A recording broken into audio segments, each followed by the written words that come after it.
Welcome back to another episode of the Empowered Grief Journey podcast. I'm your host, Chris Mamone, and I'm an acceptance coach who helps people heal from grief, loss, and trauma to discover their self acceptance and step into their personal power. This podcast is your dedicated space for healing, growth, and transformation. Each episode shares insightful and inspirational stories along with practical tools and actionable insights that can help guide you along your healing journey. Today, I have a special guest with us. Her name is LaCole Smith.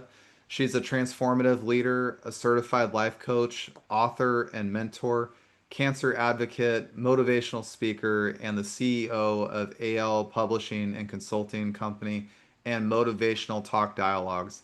Her story is not just inspiring, but a blueprint for turning adversity into purpose.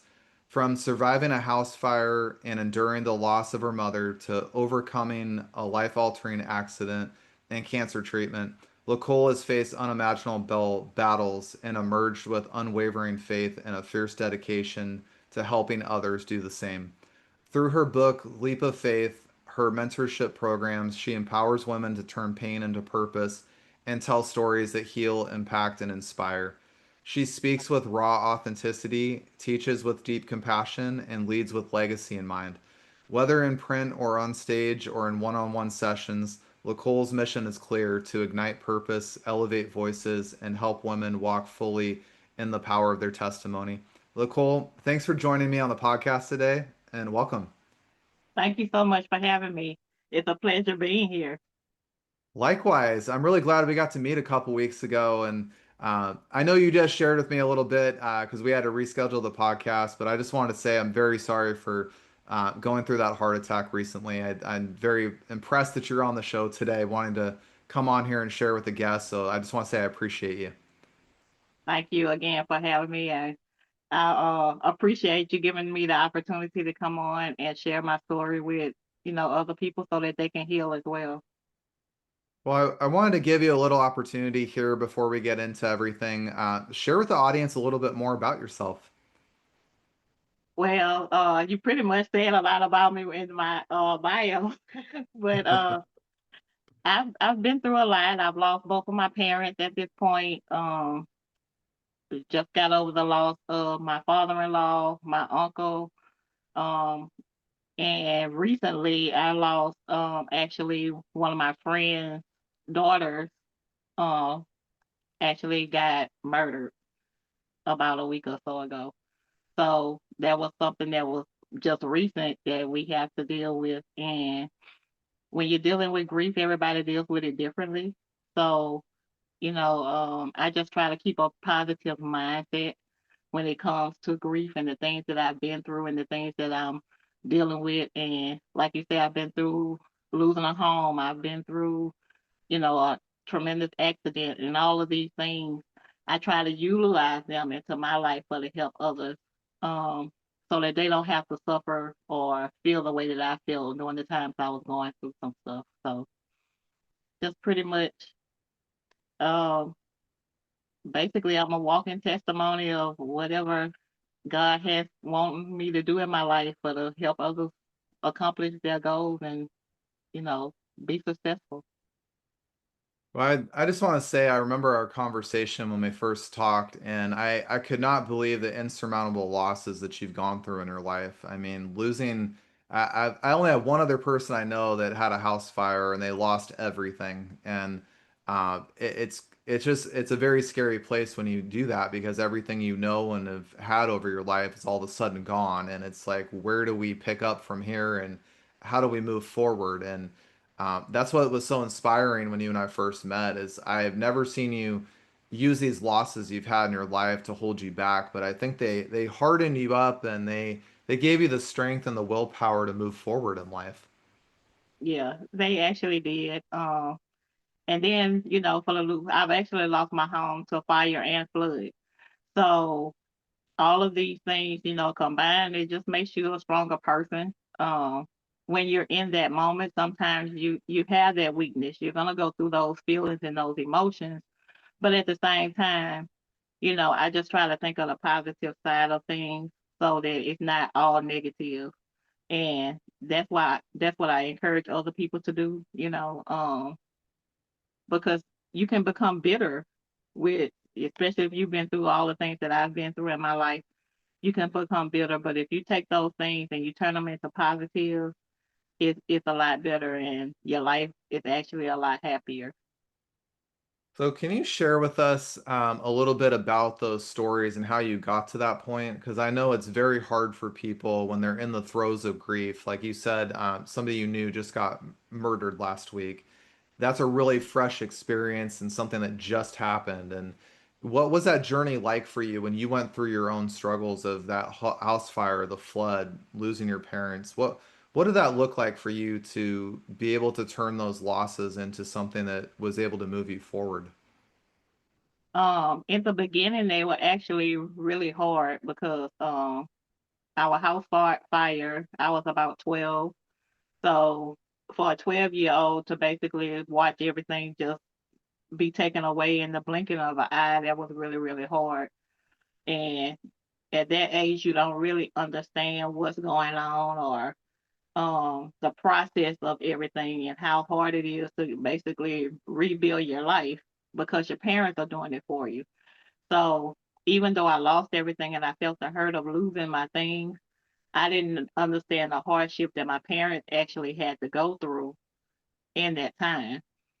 But when we lost our house to the flood, you realize it's a lot behind what you have to go through and what you have to deal with once you have that loss, because now the weight is on my shoulders and my husband's shoulders, because we got to be the strong ones for our children because they've lost everything as well. So um it kind of, in that moment, I was frustrated, I was mad, um especially when I first and even though my mom had been sick for years, when I first lost my mom, I was really, really angry and upset about things because my mom was my best friend. We talked about everything. We talked every day. So when you're in the midst of that immediate loss, you have the right to have whatever emotions you feel like you're gonna have. Don't allow anybody to tell you any different. Don't allow anybody to tell you how to grieve or how to react to things that you have lost, because every loss will actually put you into grief, because it's still a loss. It might not be the loss of a life, but it's still a loss. And a lot of people don't think of losing their physical stuff as something that they would grieve, but some people grieve over the things that they've had because they long for it. Um, and just time after time after time, just, getting hit by so many different things, it was really, really hard to stay positive. It was hard to say, okay, kind of like brush it off. It's hard to do that in that moment. And I actually went into depression. I was drinking. I felt like my world was just shattered and everything was just going wrong. And I just had to learn. And, I did get some help. I did get some counseling. But in the process of that, I still had to help myself. And even though, your counselors and your therapists and all of them, they're there to help you. And don't get me wrong, I'm not telling you not to use them, but you have to use self help as well. You got to have that self love. I had to learn how to love myself again, because it was hard um to love someone else and love other people when you're angry with the world, when you're angry with yourself, because when my mom passed, was it something more that I could have done to keep her here? Was it something different that I could have done the day before? Um, it was just a lot. And then when I lost my dad was my hero. And I felt like I lost my Superman, because that's what he was to me. So in the midst of all of that loss, in the midst of that, to have lost my father and lost my mother, lost a home twice. I've actually lost a grandchild because one of my daughters had a miscarriage. So all of this loss should break you, but I was determined not to break. I didn't want to break. I didn't want to break further than what I had broken already. because I wanted to be that strong person for my children. And I wanted them to see me as a strong woman because I wanted them to be strong women. And I didn't want to allow them the opportunity to think that life tragedies gonna take you down and you can't rise from it again. So that was the main focus. That was my mission. That was my goal. That was my why, to get up and keep pushing. And it's still my why. And now I have grandkids, so I have a bigger why as why I need to keep pushing, why I need to keep going, because I want them to see that when you're positive and when you keep pushing and you keep going and you keep doing, eventually you're gonna get the satisfaction that you're looking for. That's really powerful what you said about that. You said a lot of very good things in that last section there, just about talking about how anger can really prevent us from seeing the gifts, lessons, and blessings in our moment that we're going through. And even as hard as those moments were, your enduring spirit that I saw come out of you, which was just to continue to keep moving forward. I think a lot of people don't know that that doesn't mean taking giant steps forward and just trying to move on with life like nothing happened, but instead taking small steps every day, learning how to be kind to yourself, learning that it's okay to be where you're at right now. It's okay to not be okay, and giving Yeah, yourself that compassion. definitely. And that's basically what I teach my clients, you know, have that feeling in that moment. Because if you don't have that feeling and you just continue to act like nothing happened, then eventually you will break. And it's gonna be a hard break because you're not allowing your body to take on how you feel. So you're suppressing all of this, and eventually that pipe is gonna break. You know, I think about, like when you're putting water in a balloon and you keep filling that balloon up and you keep filling it up, eventually that water is gonna bust that balloon. And that's what it is when you're suppressing trauma, when you're suppressing grief, when you're acting like things didn't happen, eventually it's gonna pop. So you What have to what would kind of you heal from it. what would you recommend to people that are suppressing emotions as they go through grief? Because I see a lot of people in that space a lot of the times where they're very much trying to suppress things and saying, "Well, I can carry on, I can keep doing." How do you help people when they're in that space? Well, first you have to meet them where they are. Find out where they are in that cycle, because different people are in different points of the cycle of grief. Some people are in the very beginning and they've never experienced grief before. So you have to ask them questions, kind of coax them out of it. How do you feel about the loss of whatever, your parent, your child, your dog, your cat, whatever it is um that they've lost. You have to ask them the questions so that they can start talking. And I like to spark the conversation. So I like to ask them a bunch of questions about how that person or how that thing was when it was here. So when you make them go back and start talking about the good things and talking about the things that they remember, eventually that conversation is going to automatically put it out there. You just have to be listening for it.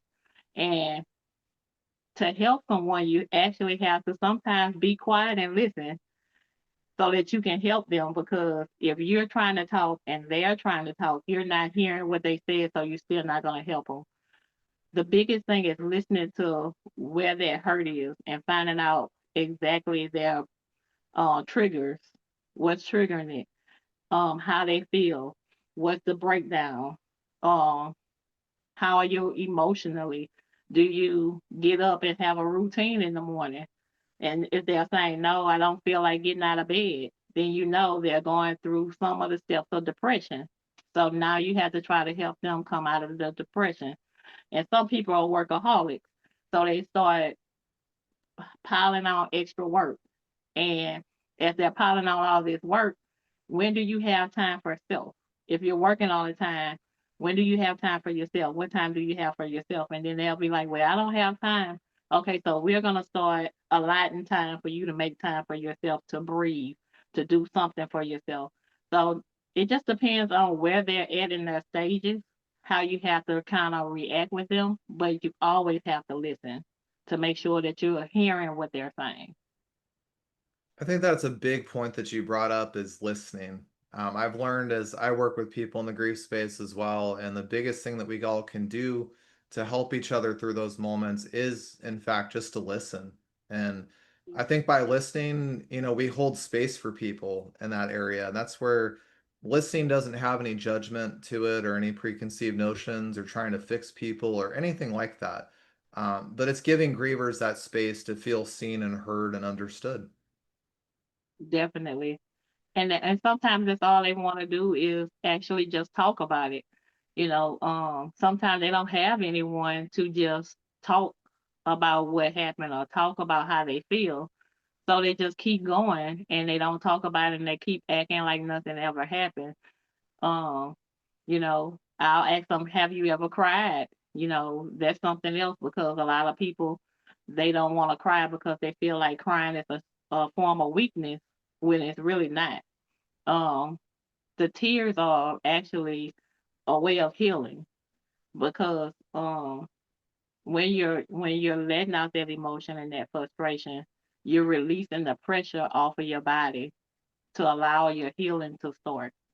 And like I can't say enough. We just have to listen. We have to try to be understanding and meet them where they're at. Well, one thing I was going to ask you about as far as grief goes is grief is a very much a journey. It's not something that's got an end goal or, there's a point we're going to reach where we're fine with it and we're totally good to move on in life like nothing ever happened. I wanted to get your take on that because some people that go through grief often get told things like you got to move on or you got to let go of something or, life is going to continue going forward. And how do you help people come to that realization that it's a process and a journey? Well, I always like to tell them that grief is a process, and I've been through it enough to know that it is a process. And they do have people because even when my mom passed, it was like, oh, in such and such amount of time, and some people told me, oh, in a month or a week you'll be feeling better. Well, you don't know because it depends on your relationship with that person. It depends on how you feel about that person, how you're gonna grieve. If you're super close to someone, the grieving might be a little longer, the process might be a little harder, but it is a way to get through it. You just have to kind of focus on trying to release how you feel. And a lot of people will tell you, oh, it's a process and it'll be over soon or you're gonna feel okay. I still think about my mom. It's been 8 years, and I have people that I've talked to, and it's been 20 or 25 years or 40 years, and they still think about their parents as if they were gone yesterday. We just have to admit to ourselves that that process can be as short or as long as we allow it to be. And it's nothing wrong with it being long. It's nothing wrong with it being short as long as you're healing. I love the way you said that because, healing comes in stages of things. Sometimes you heal a lot and sometimes you heal a little bit. And I always have told people that, in my own experience, grief is a lot like an ocean. Some days there's very calm days and the world feels okay. You feel fine. Other days it just feels like the waves are just hitting you constant. And you just really can't find your way out. And so it's really a moment to sit with it and understand what it's trying to share with you. Um, I wanted to ask you, on the side of grief that isn't really talked about much. I've come to this place of learning how to honor and celebrate those that we lost, even going forward in life. And I wanted to ask you, have you found ways, because you've lost a lot of family from what you shared with me, have you found ways to still honor and celebrate their lives as you go forward? I actually do. As far as my mom is concerned, my mom loves sunflowers. So I like to do things that incorporate sunflowers in memory of her. Um, my dad, his thing was before he passed, he was saying that he wanted the stars and the moon in the top of his casket. So I utilize that as a symbol to connect with him. The sun and the stars and the moon. I use that as symbols to connect with them. Um, I do pictures and I write about how I feel about the people that I've lost. Um, I have a lot of writings about my aunt and my uncles that I've lost and friends that I've lost. And I haven't put them out in the public yet, which I probably will eventually. But I like to write, so that's a way that I release, and it's therapeutic to me when I'm writing and when I'm expressing myself through words. Um, and sometimes I'll jump on and I'll do a live and just express how I feel in that moment. And if I feel like crying, I cry. If I feel like I just need a moment of silence, I will sit with the camera on and take that moment, and then I'll start back to talking again.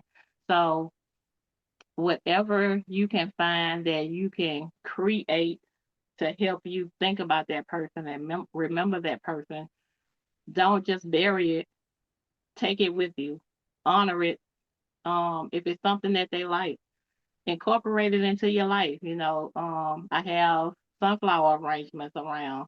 I have when I go outside in the morning, the first thing I do is look up to see if the moon and the stars are shining. So you can incorporate pleasant things into your life so that you're still remembering them and you're still having the opportunity to appreciate who they were, how their life was to you, what they meant to you. And it doesn't have to be sad. It doesn't have to be depressing. I love the way you brought that up of incorporating those aspects of your mom and your dad into your daily life because I think that's something that a lot of people who go through grief, struggle to find that because they think that it's the end and it's over and there's nothing they can do about it. But there is, in fact, a way to carry that legacy forward in your own life. And I love that you do that by planting sunflowers and keeping those around you to celebrate your mom and also looking at the moon and the stars for your dad. I love that. I think that's a perfect way to always carry those that we lose that are no longer with us here in the physical world with us on this journey that we're navigating. Definitely. So, Yeah. I And it's very important to make sure that you're just because they're gone, they don't have to not be remembered. And just remember, it's okay to remember them. It's okay to remember the happy moments. And a lot of times those moments will make you smile. So take something that's really, really hard and try to do your best to make it something that you enjoy. I think that's very powerful. That's why I do what I do, by the way. I honor my son every day with my podcast. It's how I carry the legacy forward. Um, I I've always tried to encourage people, just like you said today, to find something that always reminds you of that person you lost. And for some people, that can be something like a cardinal. I lived back east, and everybody saw cardinals as a sign of their loved ones coming by. So always looking for a cardinal. Um, I've seen people that plant flowers, by the way, certain breeds of flowers that remind them of people. I think there's so many different ways that we can celebrate and honor those that we lost. And I think as part of the grief process, too, by the way, there's a lot of comfort and solace that comes from doing that because you don't have to be so detached from it and say, oh, well, it's just over and they're gone. And then be in that very dark place. You can still continue to carry those things forward. One of the big things I've always shared with people in that aspect is to, if you had a very, clever relative or family member, my grandfather used to have all these witty sayings growing up. I still remember half of them and they come up at certain times, but that's another great way to remember people. If there's something they said to you for whatever reason, or a joke that they told, or a story they told you a lot, continuing to share that as well can be another way for people to navigate grief with a little bit of compassion towards themselves. It definitely is. And I'm so happy that you incorporate that into, helping your clients and helping yourself because that's what's needed. And a lot of times we have to learn how to help ourselves so that we can help others. And I think, we're allowed to go through the things that we go through so that we are available to those who are going to be in need of us. One thing that got brought up to me on a podcast one time is that somebody brought up that we go through these moments of grief so that we're able to better understand others who go through similar events. And I do feel like grief is a very transformative process because I do think it sheds light on compassion and empathy, not just for ourselves, but for other people that might go through a similar struggle. Yeah. Would you say that the losses you've gone through have changed you in some ways in that regard? I think they've actually made me stronger. Um, and I say that because, I'm the oldest of my siblings. So losing both of my parents made me stronger. It gives you more patience because it's a process. So while you're gaining that patience, while you're gaining that strength, you just have to tap into that and continue to grow. Um, it's definitely made me a very much stronger person than what I was. My focus is different. The things I do are different. Um, I appreciate each day for what it is, and I enjoy the moments that I have with my family because you never know when it's going to be gone. So it gives you a deeper sense of connection to your family. It gives you a deeper sense of connection to the things that you love to do. And it makes you want to make sure that you accomplish the things that you want to do as well because you never know when your day is going to come. And you want to be able to say, I was able to do the things that I wanted to do in life. So you don't have to worry about me. I'm happy with my life. I'm happy with the things I accomplished, and don't have to live each day scared that you're going to pass the next day because if you do that, you'll never enjoy life. And life is for us to enjoy. So we have to take those moments that we get um, from the grief that we have and from the things that we've been through. We have to use those things to help us flourish, to help us grow, to help spread our wings so that we're not just bound and, you know, not paying attention to stuff around us. I wanted to ask you another question that you brought up. I was thinking as you were talking, you mentioned that you're one of several siblings that you have in your family. What was that like? Because I was an only child growing up and I didn't have brothers and sisters, but what was that like when you lost your mom or your dad and, being in that dynamic of having siblings? Were you said you're the oldest of your siblings. Did you take on more of a role to help them with their own grief, or did everybody kind of grieve in their own way? Would you share a little bit about that? I think we actually kind of grieved in our own way. All of us were older when our parents passed. Like my dad just passed 2 years ago, so all of us were adults, and we kind of grieved in our own way. But we would all talk about a lot of times when it first happened, even with my mom and my dad was still here, we would talk about the things that my mom would do, or things like you say, things that she would say, and um, we would make little jokes about uh, things or how we used to sit around bundled up because we were cold and she had the air on 60s and we were freezing and she was hot. So, we would think about the things that made us laugh, and it wasn't funny probably in that moment because we were, but when you go back and you think about it and you talk about it, it was really funny. And I'm 12 years older than my sister and my brother. They're twins, so it was a big gap anyway. Um, and like I say, all of us were adults. So I think we just I think it brought us closer together. Even though we did have that gap and they have their own friends and I have my own friends and I have my kids, um, it made me appreciate being an aunt. My sister doesn't have any kids of her own, but I still have nieces with her, through her.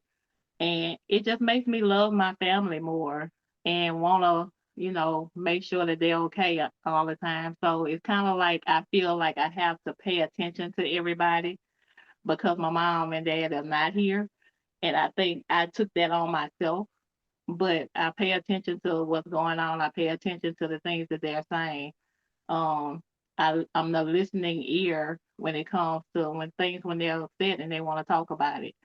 So I think it transformed me, but at the same time, it brought our family closer together. For me, as far as my aspect of it, because everybody used to surround my mom and my dad, and now it kind of triggers off to me and my siblings because now we're the older ones, so they kind of crowd to either my sister, my brother, or myself. So it's a good feeling because it brought me closer to my aunts and uncles. Um, we talk more because they call us, checking on us, making sure we okay. It's just a good feeling. And it was something that they used to do with my parents, and now they're doing it with us. So it's a good feeling when the family starts to connect and reach out, and you talk to people that you really wasn't talking to that much, but you still knew that they were okay because your parents told you, and now you find out for yourself, and you're forming new relationships and you're building new things, and it's a joy when all of that starts to pull together. So tell me a little bit, since you brought up building new things there. How did you become a coach through this process? Well, I think it was kind of by accident. Um, a lot of people always, even when I was younger, a lot of people would always come to me and they would ask me questions and they would want my advice on something, and I would give them my advice. And then at one point, one day, I was just like, well, I'm giving people advice, but what if it's not really good advice? Let me study a little bit more into this and make sure I'm doing the right thing. And I was talking to one of my friends that's a life coach, and she had an academy that she does. And she was like, I've been trying to get you to go through this. And I was like, well, I really don't want to, but I think I need something. And I went through the training with her, and then I actually got certified with her, and then I went through and got another certification as a certified professional life coach and not just a life coach. So um, I just wanted to be the person that I was being already to the best of my ability. I think that's really beautiful of how that transpired, because that's a similar journey to where I was at. I became a coach just through that same method, and you get to a place though, like you said, where you're giving people advice all the time, but you kind of wonder if it's the right advice they need to hear, and then you start sitting there realizing your gift after you talk to several people that enjoy connecting with you and learn from you, and they give you that feedback back as a coach that you were looking for confirmation or validation that you're on the right track with things. And I think that's the best way that people become great coaches, is exactly what you just shared. So I appreciate you sharing that side of your journey there. How long have you been a life coach? Um, I've been a life coach for 4 years. I've been a certified life coach for 2.5. That's beautiful. And do you work with people here in the States locally, or do you work with people across the world? Um, Only in the USA so far. I haven't. But I'm on the verge of helping somebody that's outside of the country. So I'm looking forward to it. Our time zones are off, so it's kind of crazy. Uh, I gotta work it out because I have to get up either really, really early or go to bed really, really late. So uh, it's nice to be able to go outside internationally, but right now that's a challenge for me because I'm still actually working a 9 to 5.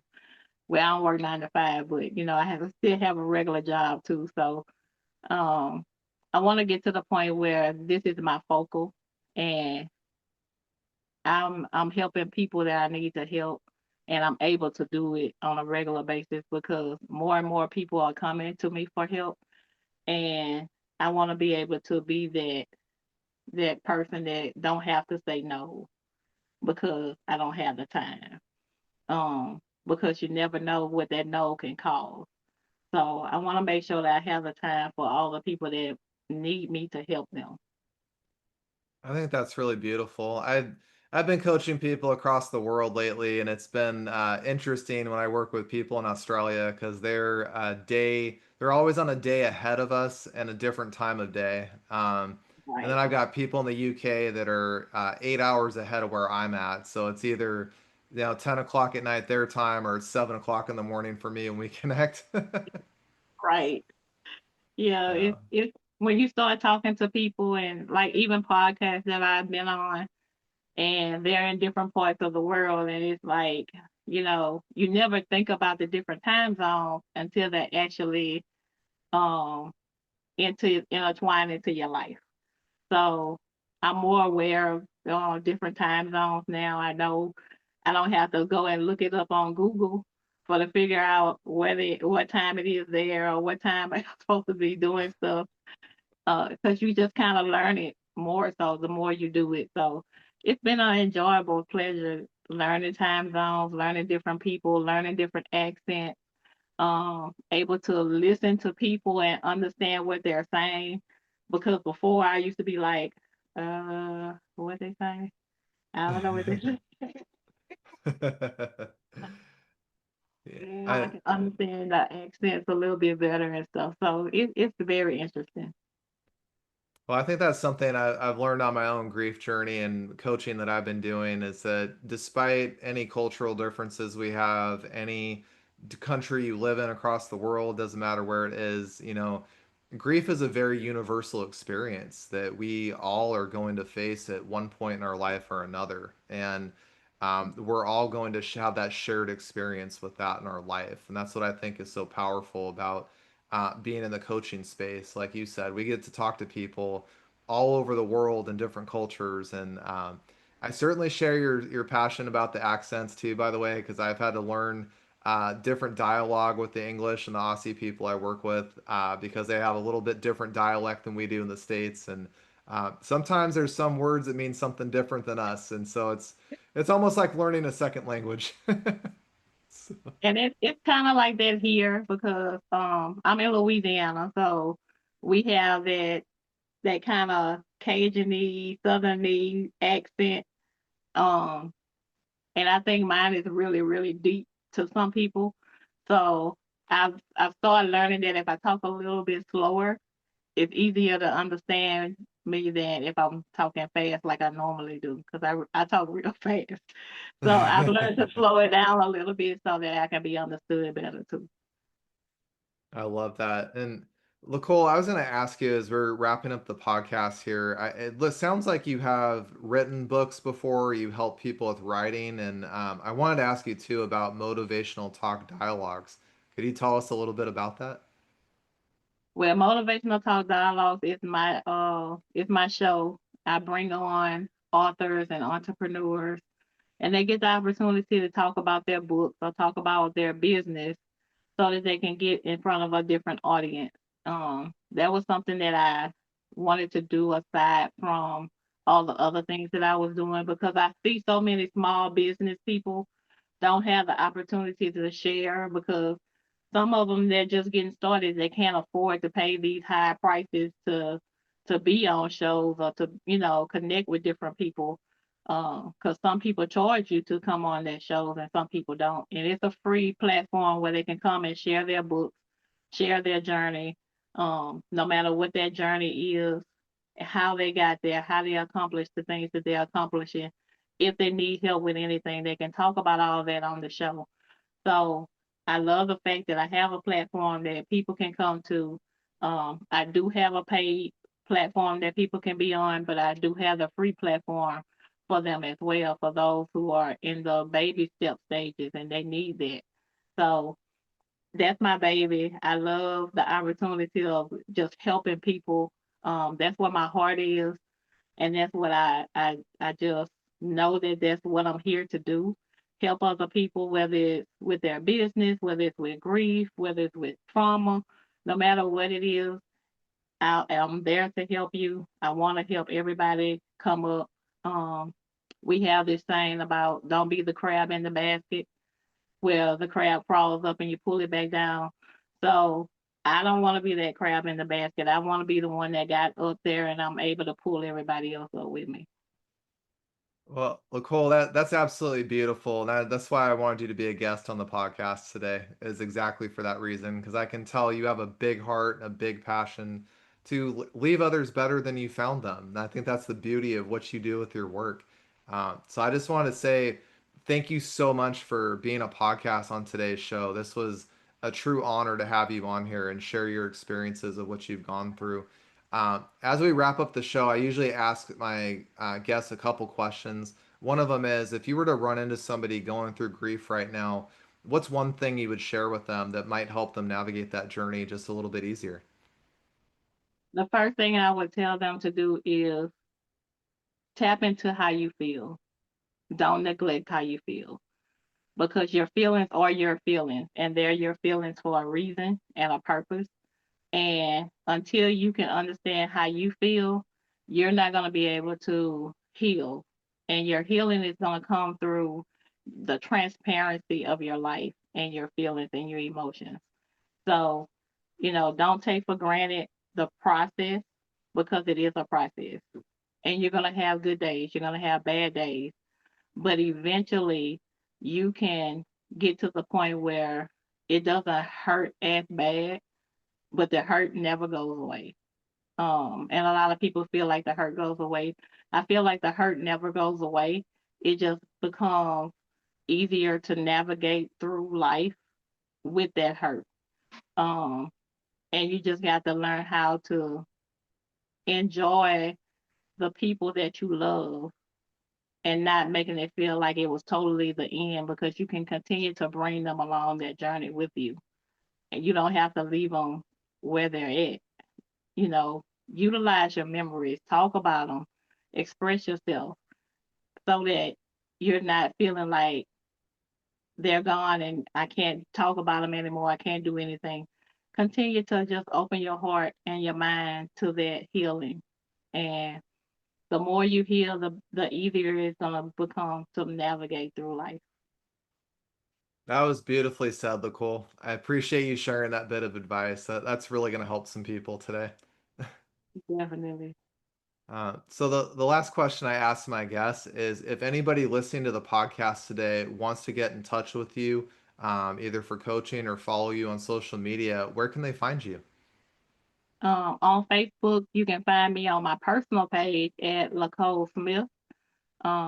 If you're interested in the group, I have Motivational Talk Dialogues and Show, which is my group. I also have Storytelling Unleashed, which is another group for authors and entrepreneurs to tap into. I put resources and stuff there. And then I have my AL Publishing and Consulting LLC page on Facebook, and all these are on Facebook. You can reach me there. And on Instagram is author underscore LaCole Smith. And on YouTube is AL Publishing and Consulting LLC. I love that. Well, for listeners today, I'll let you guys know, if you go in the show notes on Podbean, as well as when this episode is out on Facebook, I'll be having Nicole's social media and website addresses there so you guys can easily connect with her. Again, Nicole, thank you so much for being a guest on today's show. It was a true honor to have you here and share your wisdom and your knowledge you've gained on your own grief journey. Yes, and thank you so much for having me. It's been a great pleasure being here. Well, I want to thank our listeners for joining Nicole and I today on this episode of the Empower Grief Journey. If this episode resonated with you, please share it with somebody you know who could benefit from Nicole's story. For more episodes that are designed to empower you and support you during your grief journey, visit empowergriefjourney.com and subscribe to this podcast. You can also find us on Apple and Spotify. The Empower Grief Journey is all about honoring your emotions and finding strength in your own time. I want you to know you're never alone on this journey, and together we can navigate grief with courage and compassion. Until next time, be kind to yourself and take your grief journey one step at a time.